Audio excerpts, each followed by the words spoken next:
사도 바울 선생님이 고린도전서 1장 18절에 십자가의 도에 대해서 말씀하셨습니다. 십자가의 도라는 것은 십자가의 길을 말하는 거죠. 십자가의 길을 가는 사람들이 있는데, 십자가의 길을 가는 사람들이 안 믿는 사람들이 보기에는 그 십자가의 길을 가는 사람들이 참 미련해 보인다는 거예요. 고린도전서 1장 18절 말씀이 그거예요. 십자가의 도가 멸망당하는 자들에게는 미련한 것이요, 이렇게 말하거든요. 그러니까 도가 이제 길 도자잖아요. 십자가의 도를 말할 때, 물론 이게 복음을 말하는 겁니다만, 십자가의 길을 가는 사람이 안 믿는 사람들이 보기에는 참 이것처럼 미련해 보이는 게 없다는 거예요. 그런데 우리에게는요, 구원을 받은 우리에게는 십자가의 길을 가는 이것이 우리에게 능력이 된다는 거예요. 우리는 무슨 길을 가는 사람이에요? 예수께서 가셨던 그 길 가는 겁니다. 근데 그 길이 결코 평탄한 길이 아니에요. 십자가의 길이라는 게 말 그대로 십자가가 뭐냐면 사형틀 지고 가라는 거거든요. 우리 직접 내가 죽을 거 내가 직접 지고 가라는 거예요. 네가 매달릴 십자가 네가 지고 가라, 이 얘기잖아요. 네가 죽을 십자가 지금 사형틀을 보고 있으니까 거기까지 네가 십자가 지고 가라는 거잖아요. 그러니까 이게 쉬운 길이 아니에요. 고난의 길이에요. 고난의 길. 마태복음 16장 말씀 한번 볼까요? 이에 예수께서 제자들에게 이르시되 누구든지 나를 따라오려거든 자기를 부인하고, 그 다음에 뭐예요? 자기 십자가 지고 나를 따르라, 이러거든요. 그러니까 네가 죽을 거 네가 직접 지고 따라와, 이거예요. 우리가 예수를 따를 길은 십자가 지고 가야 될 길이에요. 저 쉬운 길이 아니에요. 이게 쉽지 않으니까 세상 사람들이 이 길을 가요, 안 가요? 되게 세상 사람들이 보기에는 미련해 보인다니까요. 왜 지죽을 짓을 해? 왜 자기 마음대로 살지? 날마다 자기를 죽이고, 자기 생각을 죽이고, 욕망을 죽이고, 욕하고 싶은 거 죽이고, 이렇게 화내고 싶은 거 죽이고 왜 살아요? 미련한 거지. 화내고 싶은 거 화내고, 내가 하고 싶은 거 좀 하고, 싸우고 싶은 거 싸우고, 내가 하고 싶은 거 다 하고 살지 왜 바보같이 사냐고요. 세상 사람들이 보기에는 미련한 거예요. 구원의 길 가는 사람이.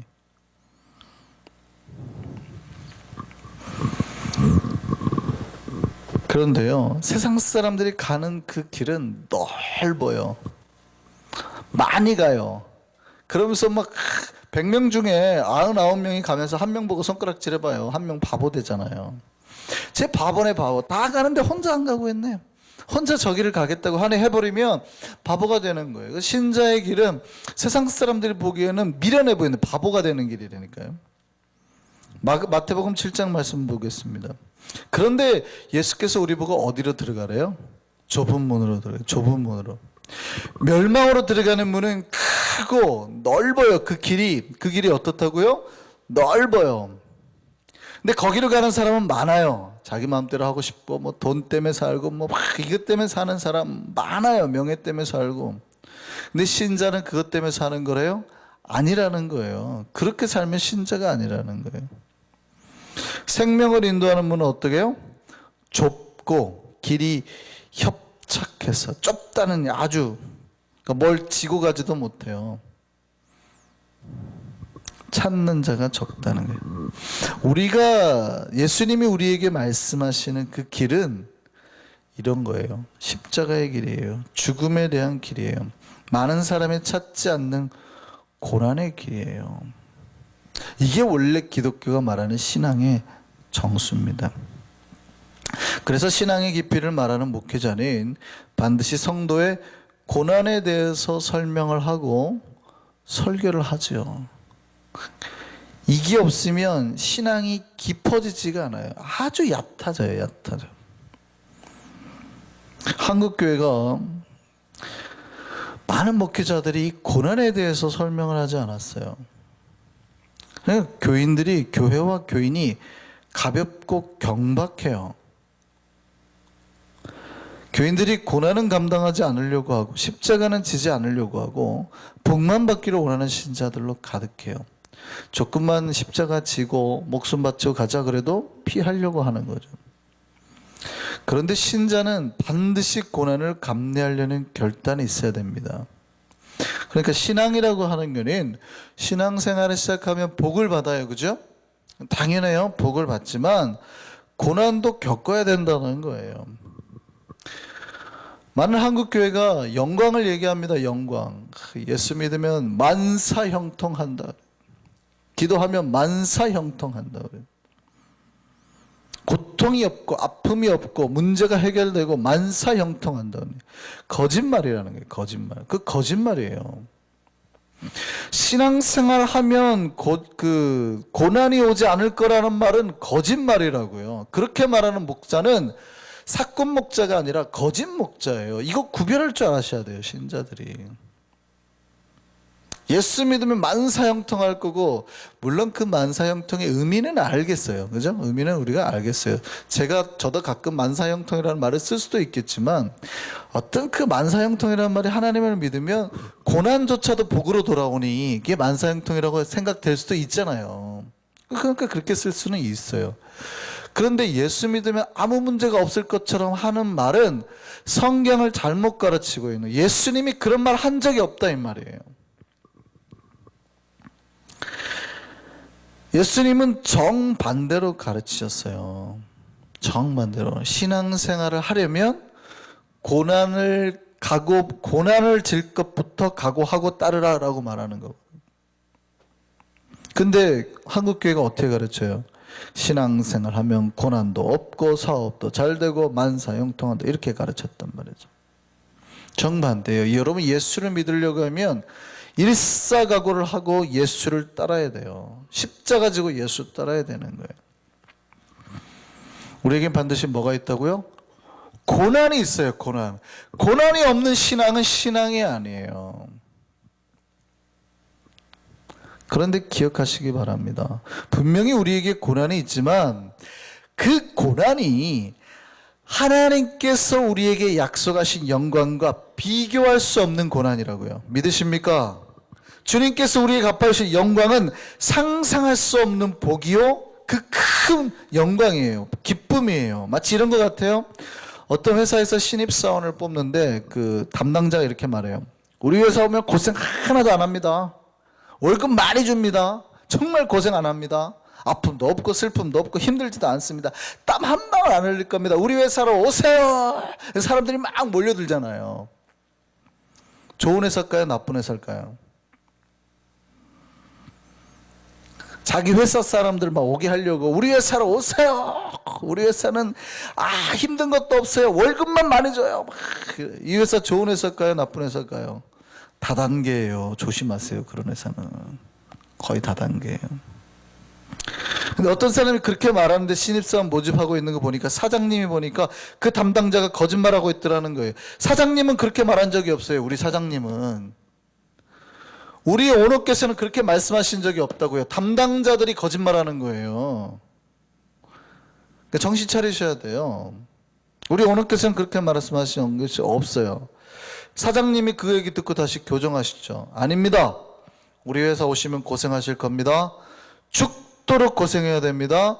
다른 사람 놀 때 놀지 말고요. 말하는 거 조심하셔야 돼요. 우리 회사 다니려면 품위 지키셔야 되니까 말하는 거 조심하셔야 되고 옷 입는 거 조심하셔야 되고 여러분 생각까지 철학까지 바꿔야 됩니다. 해외 출장도 많습니다. 사업 맺으러 아프리카 가야 되고요. 갔던 사람 중에 죽었던 사람도 있어요. 근데 죽을 각오 한 사람만 우리 회사에 들어올 수 있습니다. 이렇게 말하는 거예요. 무슨 말인지 아시겠어요? 사장님이 지금 그렇게 말하셨다고요. 근데 담당자가 신입사원 채용하는 담당자가 거짓말하는 거예요. 우리 회사 오면 좋았어요. 왜냐하면 많이 채용할수록 좋으니까 자기한테는. 근데 사장님이 딱 보고 이건 뭐 거짓말하는 놈이네 이렇게 말하는 거예요.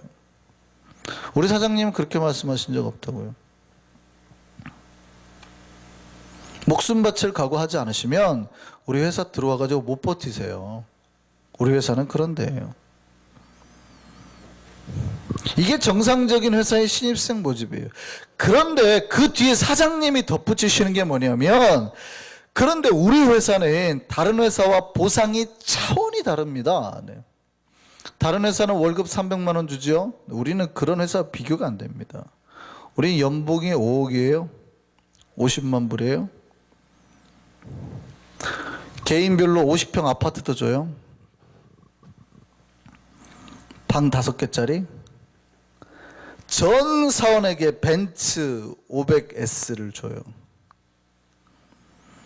목숨 걸고 일하시는 분에게는 그 조그만 지사 하나, 회사 하나 떼줍니다.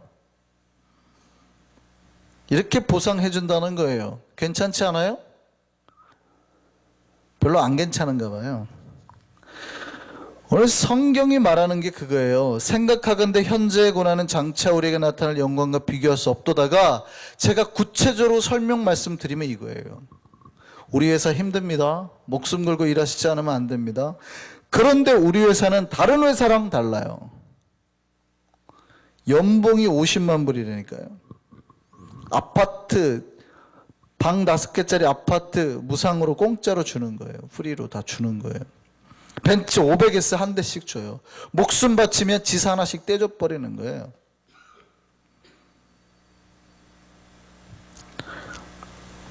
신자에게 고난이 없다는 거짓말 믿지 마세요. 여러분, 예수 믿으려면 목숨 걸고 예수 따라야 돼요. 그런데 그렇다고 해가지고요, 신앙생활에 그러면 고난으로만 가득 찬 삶이냐, 그렇게 생각하지 말라고요. 여러분, 예수 믿는 게 막 그러면 죽을 것 같이 이래요? 아니라니까요. 주님은 우리에게 복을 약속하시는데, 그 복은 지금 우리가 겪고 있는 이 고난, 내가 지금 막 사업차 막 힘들고, 이 회사 사람으로 내가 바르게 살고, 한국의 S그룹에 들어가려면 양복 딱 그 검정의 블루 넥타이 안 하면 못 들어가잖아요. 거기만의 스타일이 있잖아요.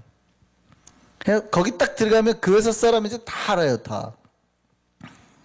딱 저기는 삼성 다니는구만. 딱 안단 말이죠. 딱 그 스타일이 있잖아요. 그게 아니면은 안 돼요. 완전히 뭐 머리부터 발끝까지 그 헤어스타일부터 구두, 양복을 딱 그렇게 입어야 돼요. 그 스타일이 있어요. 그 회사 스타일이. H그룹은 다르죠. H그룹은 점퍼에 막 이렇게 막 노가다 뛰어야 될 것 같은 그런. S그룹은 달라요. 그러니까 한국에서 삼성 스타일이 있고 현대 스타일이 있잖아요. 우리는 지금 이런 목회자가 지금 현대 스타일로 우리 교회는 하잖아요. 이제 만약에 교회가 바뀌면 우리도 이제 삼성 스타일로. 한국에서 제가 부목할 때는 한국 부목사들은 다 삼성 스타일이에요. 거의 대기업 큰 교회 목사들은 다 삼성 스타일입니다. 뭐 한 달에 2번 헤어컷 안 하면은 안 되고요. 그 구두 검정색 구두 아니면 안 되고요. 와이트 컬러 아니면 안 되고요. 검정색 구두가 강대상 올라가는데 이렇게 딱 했는데 자기 이빨에 낀 고춧가루가 안 보이면 안 되고요. 그래요. 양말 하루에 2번 갈아 신어야 되고요. 오전 신방 때 1번, 오후 신방 때 1번. 그 구두 2컬레 이상 자기 사무실에 갖다 놔야 되고요. 그게 삼성 스타일이에요. 우리가 신자의 삶이라는 게 그거예요. 우리가 그 회사 사람이 되면 회사 직원이 돼가지고 그렇게 자기 품위를 지켜야 되듯이, 신자도 우리가 예수 믿는 사람이 되면 그 예수 믿는 품격에 맞는 말투, 생각, 행동까지 다 바꿔야 되는 거예요. 그렇게 고난이에요. 어떻게 보면 고난. 그런데 그 고난이 아니라 우리에게 갚아주는, 월급을 갚아주는, 뭐 여러 가지 보너스를 갚아주는 하나님의 복에 비하면 이 고난은 고난도 아니라고요. 오늘 18절 말씀 다시 한번 같이 읽으시죠. 시작. 생각하건대 현재의 고난은 장차 우리에게 나타날 영광과 비교할 수 없도다. 제가 말을 바꿔서 말씀드릴 거예요. 막 힘들어가지고 회사원 하시는 분이 힘들어가지고 좀 이렇게 까탈스러워. 맨날 우리는 블루 이 넥타이 아니면 안 된다고 막 한 달에 2번이나 머리 헤어컷을 해야 돼. 뭐 삼성맨이라고 해가지고 막 우리 막 말도 조심하래. 생각해봐. 네가 지금 당한 이 어려움은 장차 너에게 다가올 복음날의 기쁨과 비교할 수가 없어. 이게 본문이 무슨 말인지 아시겠어요? 여러분, 신자들의 삶이 고난으로 차 있어요. 목숨 걸고 따라가야 될 거예요.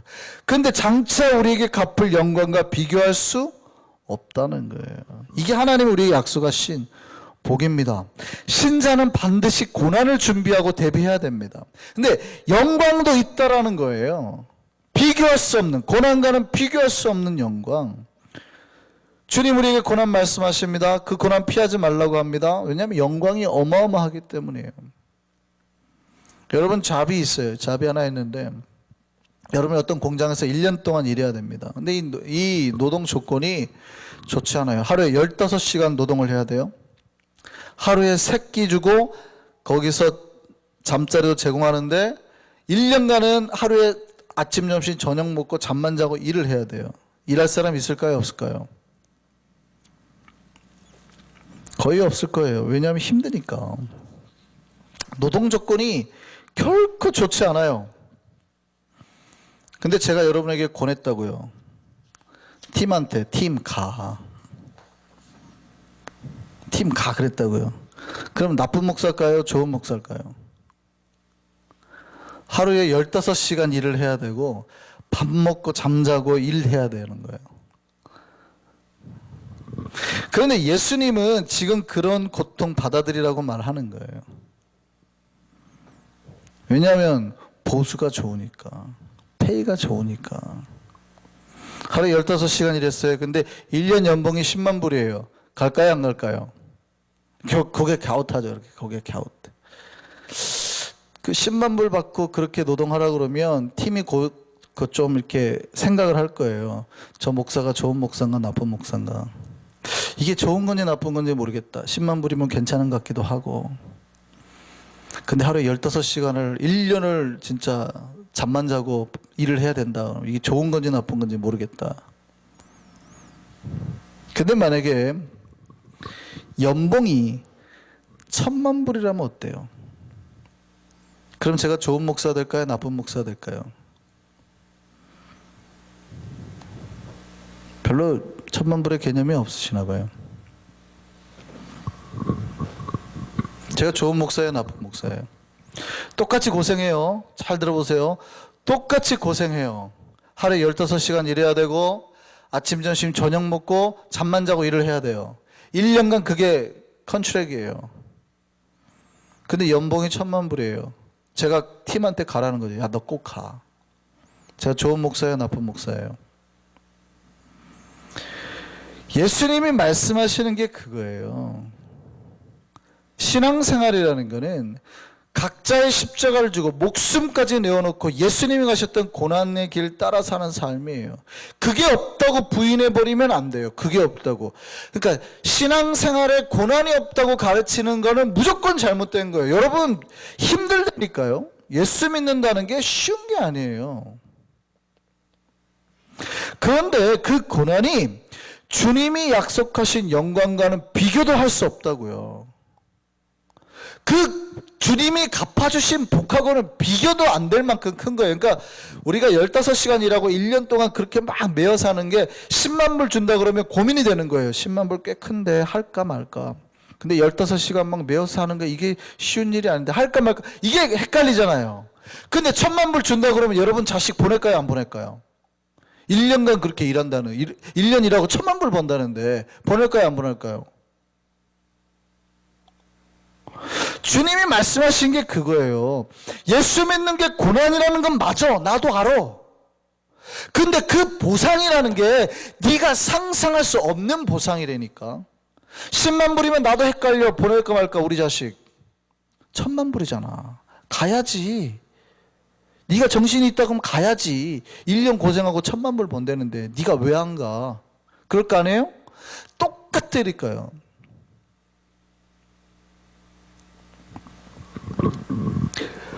예수께서 십자가를 지셨습니다. 예수께서 십자가를 지셨더니 아버지 하나님께서 예수를 어떻게 하셨어요? 예수가 십자가에 죽으신 순간 예수를 높이셨어요. 근데 그 예수를 높인 영광이 비교도 안 됐다고요. 하늘에 있는 자들, 땅에 있는 자들, 땅 아래에 있는 자들로 모든 무릎을 예수 이름을 꿇게 하시고 모든 입으로 예수 그리스도를 주라 고백하게 만드셨어요. 빌립보서 2장 16절 뭐 말씀 보시죠. 6절에서 11절까지. 그는 원래 하나님과 본체세, 하나님과 같은 분이에요. 그런데 하나님과 그 존귀함을 받으려고 하지 않고 인간의 몸으로 이 땅에 내려오셨다고요. 사람들과 같이 되셔서 낮추시고 죽으셨어요. 십자가에. 그랬더니 9절 말씀 보세요. 이러므로 하나님이 그를 지극히 높여, 예수는 십자가에 죽으셨는데 하나님이 그를 어떻게 해요? 최고로 높으셨다고요. 최고로 높으셨어요. 모든 이름 위에 뛰어난 이름을 주셔서 그를 가장 명예롭게 하셨다는 거죠. 하늘에 있는 자들, 땅에 있는 자들, 땅 아래에 있는 자들로 모든 그새 무릎을 꿇게 만드셨어요. 예수 이름에. 그리고 그를 주님이라 고백하게 하셨다. 예수께서 고난의 십자가 지셨는데 하나님께서 그가 가벼이 여기지 아니하시고 고난과는 비교할 수 없는 영광으로 갚으셨다는 거예요. 기독교의 법칙은 이겁니다. 하나님은 우리에게도 똑같이 적용하시겠다는 거예요. 우리가 이 땅에서 비록 고난을 받아요. 고난의 십자가 져야 됩니다. 그런데 하나님께서는 우리에게는 비교도 안 되는 영광으로 갚으시겠다는 거예요. 예수님께 주셨던 그 영광, 우리 모든 신자들이 누리게 하시겠다는 거예요. 이 영광의 소망이 우리에게 있기를 바랍니다. 우리 이 소망 기다리는 자예요. 그 소망을 바라고 기다리는 것을 우리가 뭐라고 그래요? 믿음이라고 그래요. 주님께서 이 고난 반드시 영광으로 갚아주실 것이라. 그래서 그걸 믿고 따라가는 우리의 모든 행동, 패턴, 우리의 삶, 생활을 뭐라고 그래요? 믿음이라 그런다고요. 그래서 신자가 나에게 닥쳐있는 고난을 이길 수 있는 그 힘이 바로 믿음이에요. 주님은 이 소망이 있는 자에게, 그 믿음을 가지고 기다리는 자에게 영광으로 갚으실 줄 믿습니다. 근데 이 소망이 우리 눈으로 보여요, 안 보여요? 육체 눈으로는 안 보여요. 뭘로 봐야지? 믿음의 눈으로 봐야지 보이는 거예요. 그러니까 내가 믿음의 세계가 열리면 보이는 건데 그렇지 않으면 안 보여요. 그러니까 만약에 안 보이더라도 그 소망이 있으면 어떻게 해야 돼요? 약속이 있으면. 자, 보세요. 제가 우리 한주에게 약속합니다. 아빠가 오늘 들어갈 때 토이저로서 들려가지고 장난감을 꼭 사가지고 갈 거야. 근데 그 장난감이 자기 눈에 보여요, 안 보여요? 잘 보세요. 육체의 눈으로는 안 보이는 거예요. 근데 아버지를 신뢰하는 믿음의 눈으로는 이미 보이는 거예요. 이게 이해되세요? 우리 아버지가 오늘 어떤 무슨 팽이 들어간 장난감 사준다 그러면 자기 눈에는 이미 그게 딱 보이는 거예요. 그러면 오늘 아버지 6시 들어올 때는 내 손에 그 팽이가 주어질 거란 그림이 확실히 있는 거죠. 그러니 아무리 힘들고 어렵고 고통이 오고 조카가 와가지고 자기 장난감을 망치고 하더라도 이길 수 있는 힘이 있는 거죠. 한주에게. 야, 오늘 6시까지만 버티면 나에게 이게 들어오니 내 이 조카가, 내 동생이 나를 힘들게 하더라도 참아내자 라는 소망이 생긴단 말이에요. 내 눈에는 지금 당장 안 보여요. 없단 말이에요. 그러나 신실하신 아버지께서 약속하셨다면 반드시 오늘 6시 내 손에 쥐어질 거라는 얘기죠. 로마서 8장 24절 말씀 보겠습니다. 같이 읽습니다. 시작. 우리가 소망으로 구원을 얻었음에, 다 뭐라고요? 소망으로 구원을 얻었어요. 근데 보이는 소망은 소망이 아니에요. 보는 걸 누가 바라요? 근데 보지 못하는 것을 바라니까 우리가 어떻게 해야 돼요? 그때까지 참음으로 뭐 해라고요? 기다리라고요. 기다리라. 6시에 아버지가 팽이 사가지고 온다고 했으면 그때까지 어떻게 해요? 기다리라는 거예요. 기다리라. 우리 모두 소망 가운데 주께서 베푸실 영광을 기다리며 우리 어깨에 지어진 십자가 넉넉히 이겨내며 믿음의 길 가는 우리가 되기를 소망합니다. 이것이 로마서를 통해서 주께서 우리에게 주신 말씀입니다. 이 시간 같이 기도하겠습니다.